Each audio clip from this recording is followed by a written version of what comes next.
The carnival was alive with shadows, the twisted remnants of laughter and light flickering across the peeling paint and warped metal.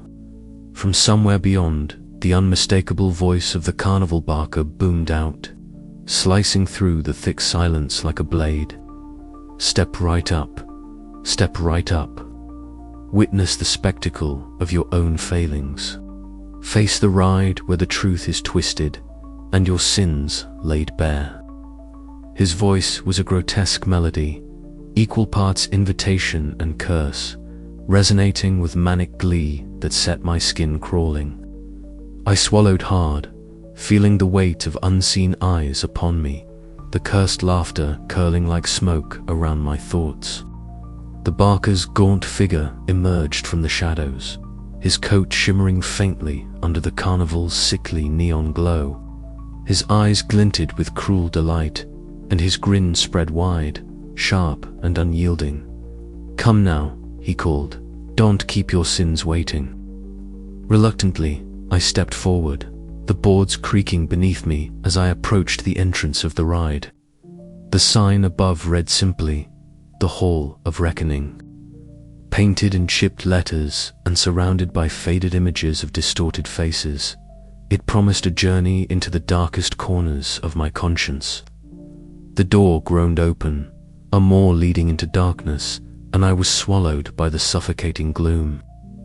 Inside, the air was heavy and stale, thick with the scent of mildew and forgotten memories. Flickering bulbs cast uncertain glimmers on the warped mirrors lining the narrow corridor. Each step echoed, a hollow sound swallowed quickly by the oppressive silence. As I moved deeper, my reflection fractured and multiplied across the distorted glass. Faces stared back at me, twisted, monstrous, grotesque, bearing the weight of shame, anger, and regret. One reflected a sneer, another a silent scream. The images were not just mine. They were the culmination of every moment I had failed, every choice that had chipped away at what little light remained within me. The cursed laughter began softly at first, a low ripple beneath the pounding of my heart. It grew steadily, swelling into a maddening chorus that filled the air, reverberating against rusted metal and cracked paint.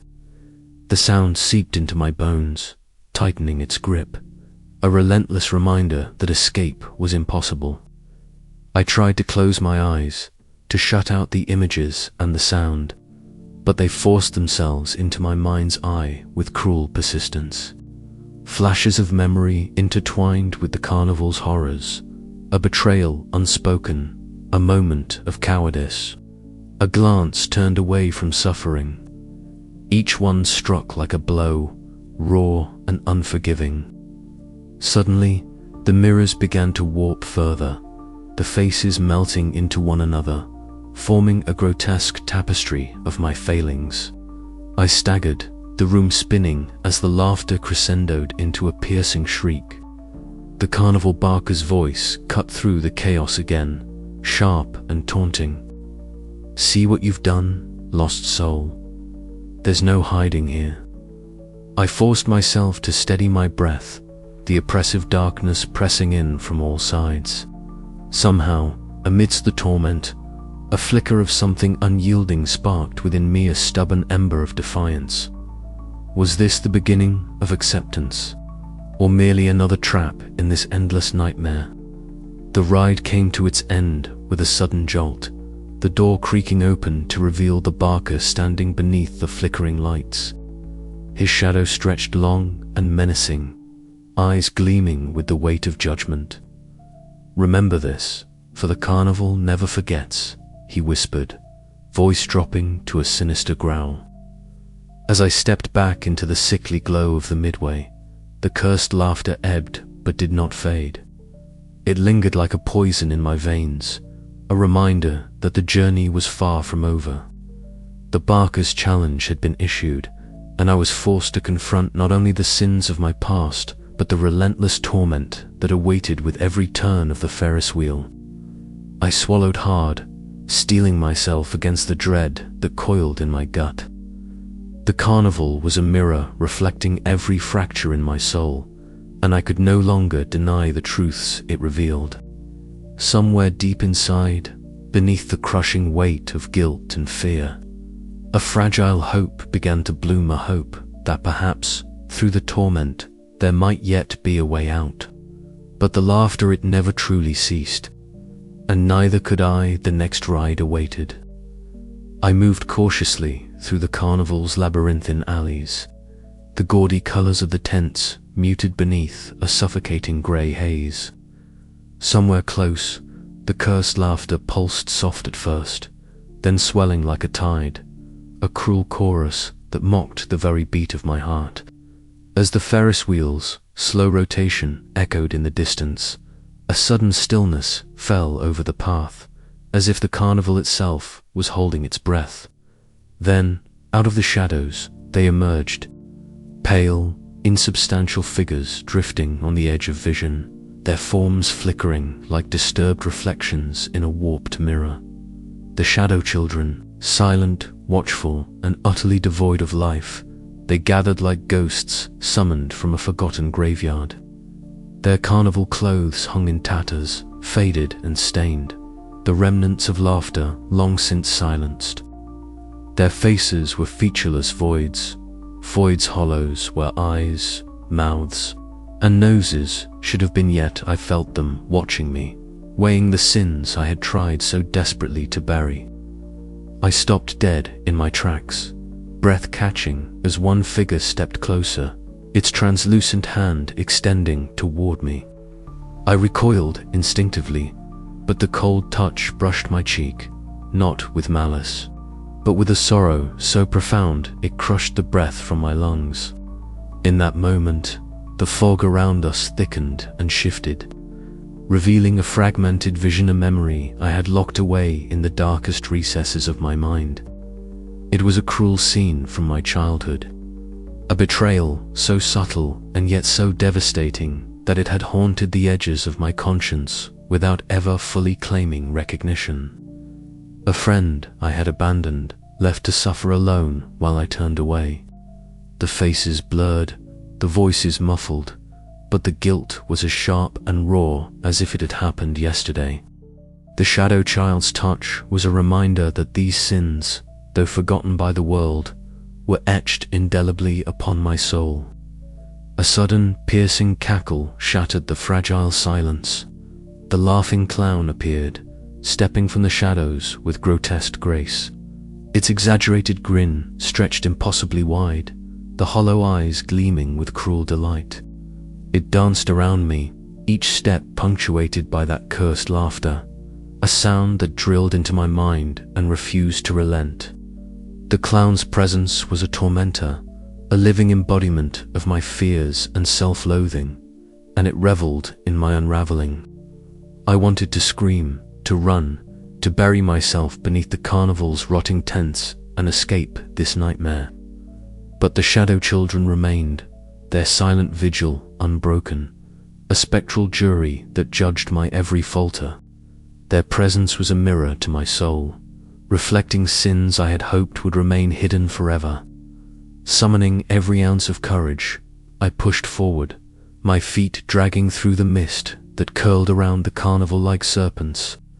The figures receded into the shadows, their judgment lingering like a cold weight upon my chest. The cursed laughter crescendoed, filling the air with its merciless echo, but within me, something had shifted. I was no longer merely a victim of the carnival's horrors.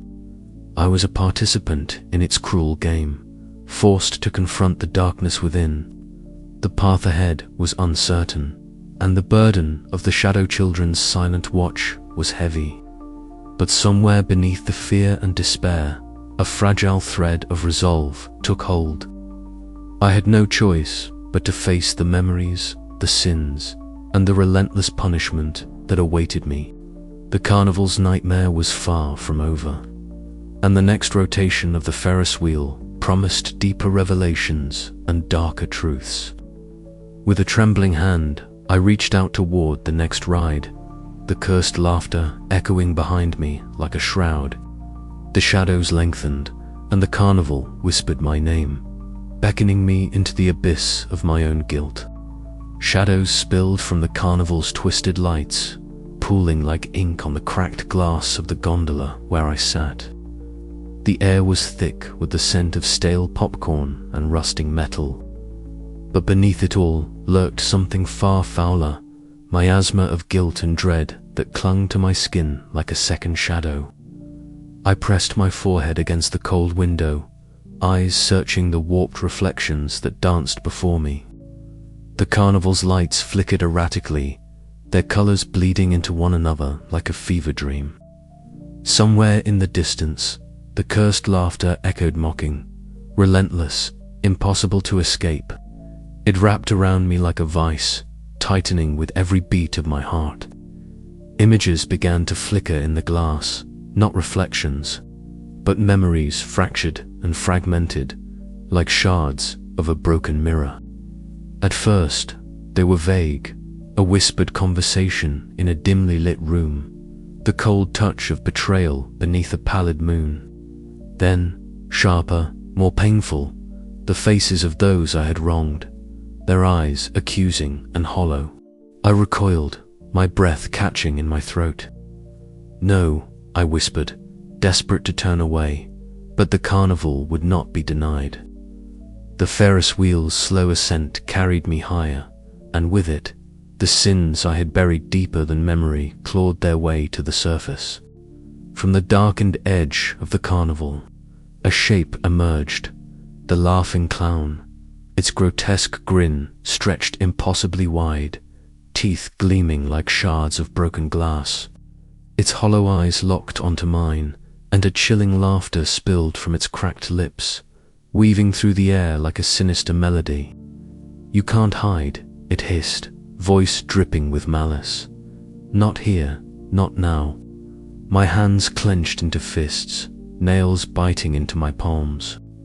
I wanted to scream, to run, to erase the memories that threatened to drown me. But the clown's laughter echoed louder, filling every corner of the gondola, seeping into my bones. It was the sound of judgment, of punishment manifest. As the Ferris wheel creaked at the apex of its rotation, a figure appeared beyond the carnival's twisted tense mirror. Her silver hair shimmered like moonlight through the hazy gloom. Her pale face was calm, expression unreadable but for a faint sadness in her eyes. "You must face it," she said softly, voice barely rising above the laughter. "Only through acceptance can you find the path." I wanted to believe her, to grasp at the fragile hope she offered. But the weight of my guilt was a crushing stone, and the carnival's horrors pressed in from all sides. Below, the shadow children gathered, their ghostly forms swirling like fog. They whispered in voices that were not voices, naming sins long forgotten yet never truly erased. The gondola began its descent, the world warping around me. I was caught between two worlds, one of nightmare and one of reality, each indistinguishable from the other. The carnival was not just a place, it was a reflection of my soul's torment.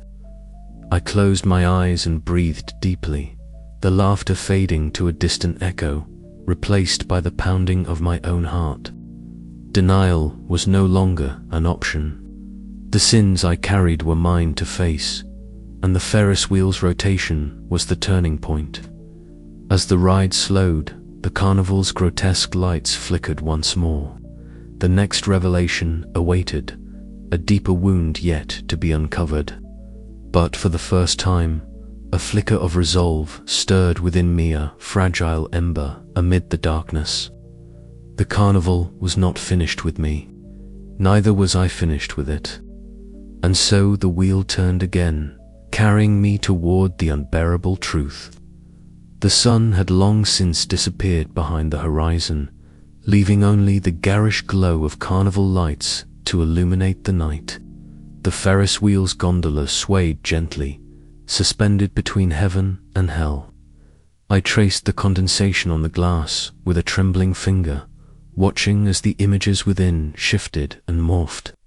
Each fragment of memory was a puzzle piece, jagged and stained with regret. Faces I had tried to forget leered back at me, friends betrayed, promises broken, moments of cowardice and cruelty. The carnival turned these sins into grotesque spectacles, a carousel with horses bearing the faces of those I had harmed, their eyes hollow and accusing.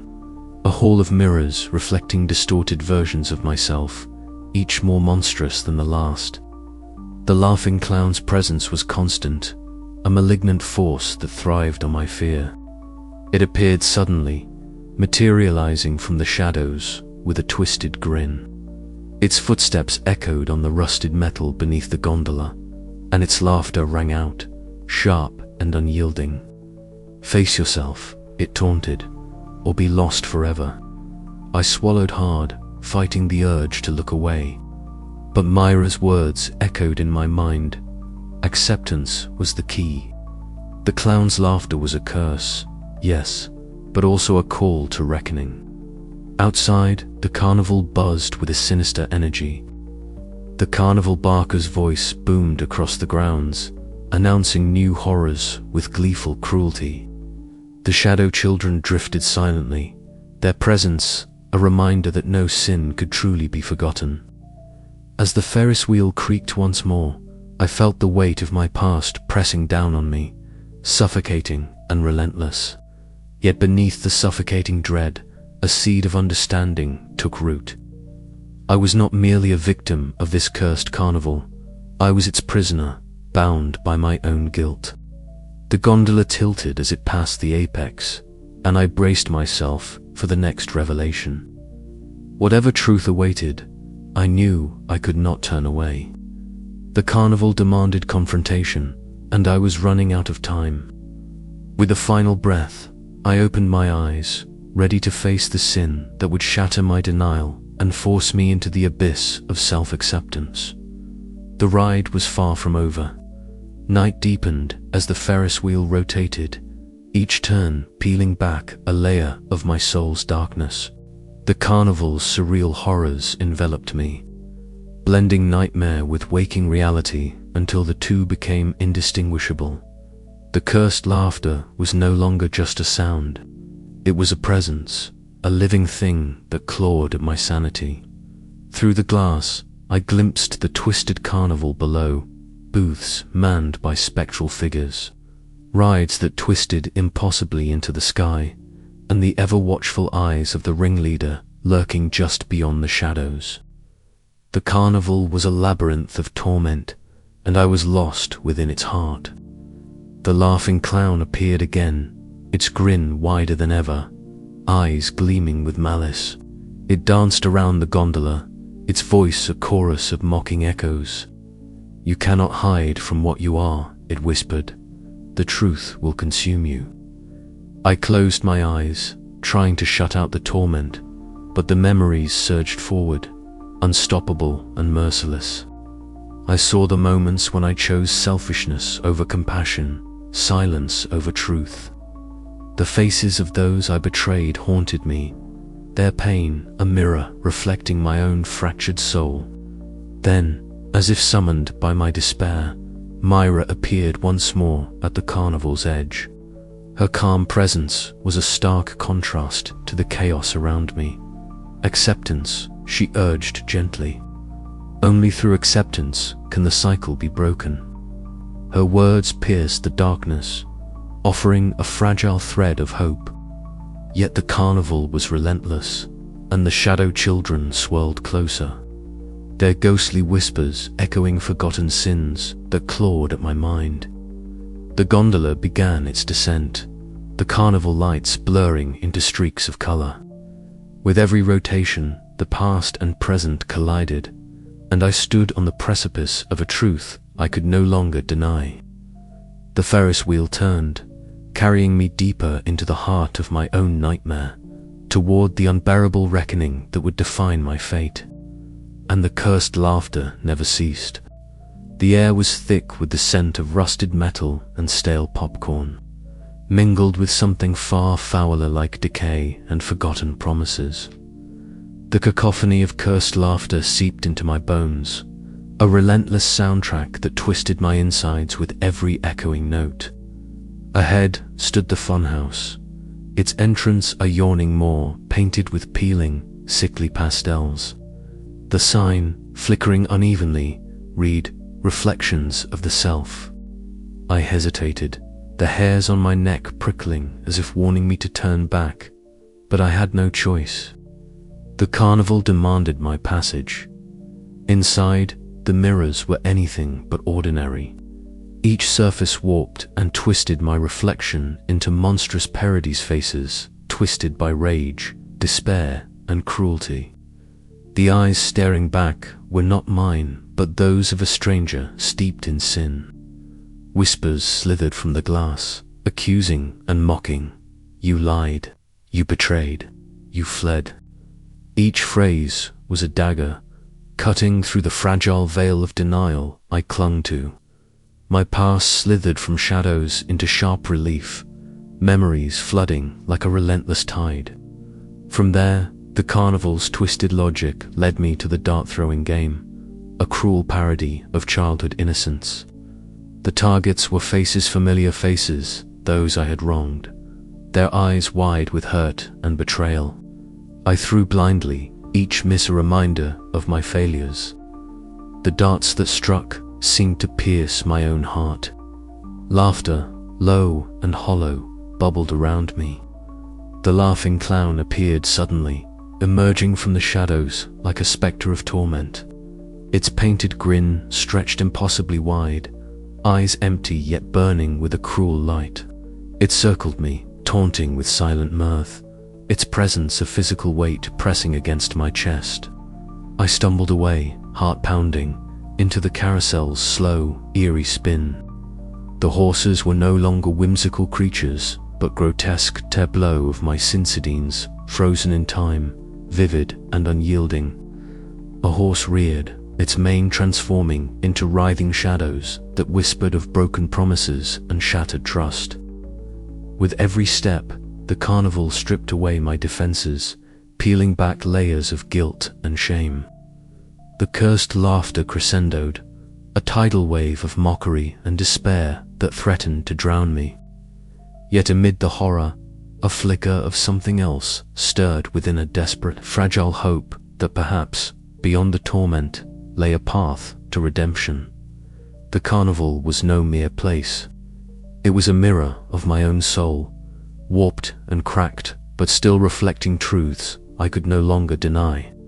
As the rides spun their nightmarish tales around me, I understood that the only escape lay not in fleeing, but in facing the darkness head-on, even if it meant breaking apart to be made whole again.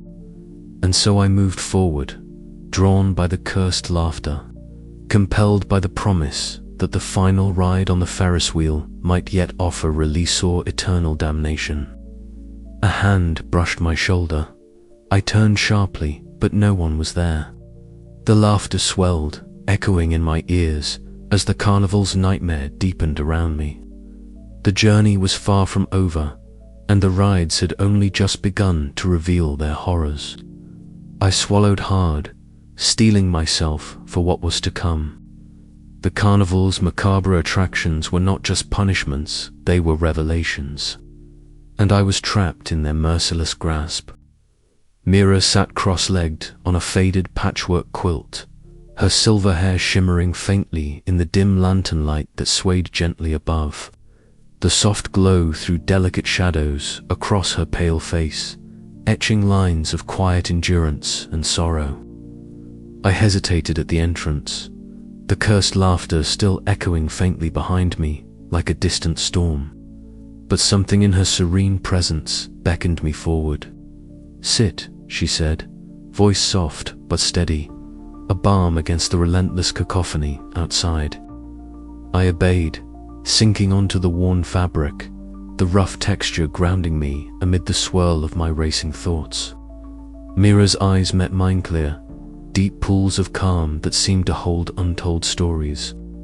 "You're searching for a way out," she whispered, as if sharing a secret meant only for me. But you must understand what you're up against. I swallowed hard, the weight of my sins pressing down, the cursed laughter threatening to surge back. Is there truly a way? Or are we all doomed to this endless torment? Myra's gaze didn't waver. I was once like you, lost, drowning in regret and fear.